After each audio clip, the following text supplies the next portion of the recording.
Hi everyone. So this demonstration is going to be on a variation of hero squatting. So we've done hero squatting before. There's another video on that.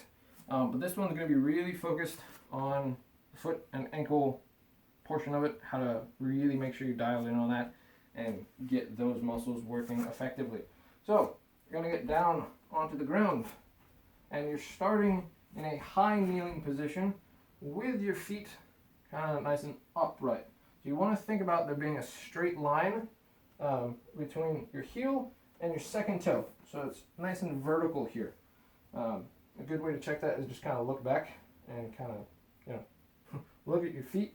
If you're finding a lot of difficulty in doing this, you can put something in between your feet and kind of tuck your feet in until your heels contact it. Because what usually happens is you're going to roll your feet out to the side because that puts less stretch through your ankle.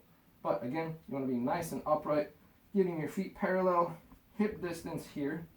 And what we're going to do for this is you're just going to sit backwards and try to sit onto your feet. Right? And so the goal of this one is to sit comfortably here. Right? Getting weight onto the toes, feeling it in the ball of the foot, and getting yourself so that you can have your pelvis tipped enough that you got a little bit of low arch back in back. So if you're rounded here, you get this curvature kind of tucked like this. You want to get it the other way, so you have curve like that. So up nice and tall. You're going to sit on your toes and then just kind of lean back and forwards. So increase that weight and then come out of it. Increase the weight and then come out of it. Now, I sit in this position a lot, so my toes are pretty comfortable with this. For a lot of people, you're going to find that this position is really challenging on the toes. So if you cannot comfortably sit here, the goal then is going to be to try to comfortably sit there. So you're going to go from the standing position on the ball of your feet, working on the nice paralleleness, and just sink down and try to find at what point you can tolerate it. And then you're just going to chill there for a bit, and then come out and give your toes some relief.